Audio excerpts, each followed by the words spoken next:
ডিমের এমন একটা রেসিপি বানিয়ে সবাইকে খাওয়ালাম যে সবাই খেয়ে এত প্রশংসা করলো।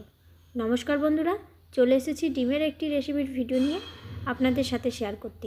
রেসিপির ভিডিওটা শেষ পর্যন্ত দেখার অনুরোধ রইল, আশা করছি ভালো লাগবে। একটু অন্যরকম করে বানাবো, শেষ পর্যন্ত দেখুন আর সঙ্গে থাকুন। 5টা ডিমের আমি রেসিপি বানিয়ে শেয়ার করব আজকে আপনাদের সাথে। তাই প্রথমে ডিমগুলোকে সিদ্ধ করে নেব, সিদ্ধ করে খোসা ছাড়িয়ে নিয়ে ফিরে আসবো। শেষ পর্যন্ত রেসিপির ভিডিওটা দেখার পর কেমন লাগলো অবশ্যই কমেন্ট করে জানাতে ভুলবেন না। চলে এসেছি বন্ধুরা ডিম সিদ্ধ করে ছাড়িয়ে নিয়ে। এবার আমি গ্যাসের চুলা অন করে একটা কড়াই বসিয়ে দিয়েছি, কড়াইয়ে দিয়েছি সর্ষের তেল। একটা একটা করে ডিমগুলো দিয়ে দেবো, তারপরে ডিম ভেজে নেব। খুব একটা বেশি লাল করে ডিম ভাজবো না, সামান্য পরিমাণে হলুদের গুঁড়ো দিয়ে ডিমগুলো হালকা করে ভেজে নেব। ডিমের এই রেসিপিটা ভাত বা রাতে রুটি পরোটার সাথেও খেতে পারবেন, খেতে কিন্তু দারুণ লাগবে। এবার ডিমগুলো ভাজা হয়ে গেলে তারপর তুলে নেব। চ্যানেলে নতুন বন্ধু হয়ে থাকলে অবশ্যই চ্যানেলটিকে সাবস্ক্রাইব করে পাশে থাকবেন। আমার শেয়ার করা নতুন নতুন রেসিপির ভিডিও দেখতে ভালো লাগলে। যেসব বন্ধুরা ছোট্ট চ্যানেলটিকে সাবস্ক্রাইব করে পাশে আছেন আর আমাকে এত সুন্দর সুন্দর কমেন্ট করেন, তাদেরকে অসংখ্য ধন্যবাদ জানাই। এভাবে সঙ্গে থাকুন, পাশে থাকুন। আপনাদের একটা কমেন্টের মাধ্যমেই আমার আরও পরবর্তী ভিডিও বানানোর আগ্রহ বেড়ে যায়। তাই অবশ্যই একটা কমেন্ট করে জানাবেন রেসিপিগুলো কেমন লাগে। এবার আমি ডিমগুলো ভেজে তুলে নিয়েছি। ওই তেলের মধ্যে ফোড়ন দিলাম গোটা জিরে, আর এখানে নিয়েছি পেঁয়াজ। একটা বড় সাইজের পেঁয়াজ লম্বা করে কুচি করে নিয়েছি। পেঁয়াজ কুচিটাকে দিয়ে গোল্ডেন ব্রাউন করে ভেজে নেব। ডিম তো অনেক রকমভাবে বানিয়ে খেয়েছেন, একবার এইভাবে আমার মতো করে বানিয়ে খেয়ে দেখুন। লাঞ্চে বা ডিনারে এই রেসিপিটা বানাতে পারবেন। এবার দিয়ে দিচ্ছি একটা বড় সাইজের টমেটোটা দিয়ে আবারও আমি ভেজে নিচ্ছি। পেঁয়াজ টমেটো একসাথে আবারও কিছুক্ষণ ভেজে নেব। আর এর আগের দিন বেগুনের নতুন একটি রেসিপির ভিডিও আমি শেয়ার করেছি বন্ধুরা, এখনও যদি না দেখে থাকেন অবশ্যই দেখে নেবেন। আশা করছি রেসিপিটা আপনাদেরও ভালো লাগবে।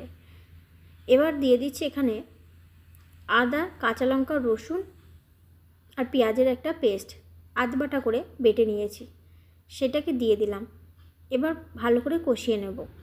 আর একটা বাটির মধ্যে নিয়েছি গুঁড়ো মশলা, আছে কাশ্মীরি রেড চিলি পাউডার, হলুদ, লবণ, নিয়েছি জিরের গুঁড়ো, তার সাথে সামান্য চিনি। এবার একটু জল দিয়ে গুলে নিয়ে গুঁড়া মশলাটাকে দিয়ে দিলাম।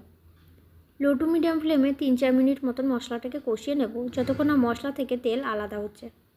এইভাবে কিছুক্ষণ কষাতে কষাতে মশলাটা থেকে কাঁচা গন্ধ চলে গেলে সামান্য পরিমাণে আমি একটু জল দিয়ে দিচ্ছি। জল দিয়ে আবারও কিছুক্ষণ কষিয়ে নেব করে নেড়ে নিচ্ছি। লো ফ্লেমে মশলাটাকে ভালো করে কষিয়ে নিয়েছি। এবার সবার শেষে দিয়ে দিলাম 1 চামচ মতো বাটারটা দিয়ে একটু আবারও কষে নিচ্ছি। তারপরে গ্রেভি বানানোর জন্য জল দিয়ে দেব। 1 গ্লাস মতো জল দিয়ে দিলাম। তারপরে ভালো করে ফুটিয়ে নেব। ফুটে গেলে এবার দিয়ে দেবো ভেজে রাখা ডিম। আর প্রত্যেকটা ডিম আমি চাকুর সাহায্যে একটু করে কেটে দিয়েছিলাম, যাতে গ্রেভিটা খুব ভালোভাবে ডিমের মধ্যে ঢুকে যায় আর ডিমটা খেতে অনেক ভালো লাগে।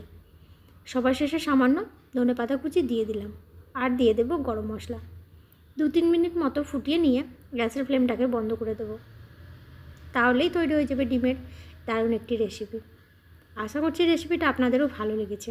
অবশ্যই একবার আমার মতো করে বানিয়ে দেখবেন। এই রেসিপিটা কিন্তু রাতে রুটি পরোটাও খেতে পারবেন, খেতে কিন্তু দারুণ লাগবে। আমরা রাতেই বানিয়েছিলাম রুটি খাওয়াতে, সবাই কিন্তু অনেক বেশি পছন্দ করেছিল এই রেসিপিটা। আপনাদের কেমন লেগেছে অবশ্যই একটা লাইক কমেন্ট করে জানিয়ে যাবেন বন্ধুরা। চ্যানেলে নতুন বন্ধু হয়ে থাকলে অবশ্যই চ্যানেলটিকে সাবস্ক্রাইব করে পাশে থাকবেন। আজকের মতন রেসিপিটা এখানে আমি শেষ করব। দেখা হবে পরবর্তী আবার কোনো রেসিপির ভিডিওতে আপনাদের সাথে। ততক্ষণ সবাই সুস্থ থাকুন, ভালো থাকুন।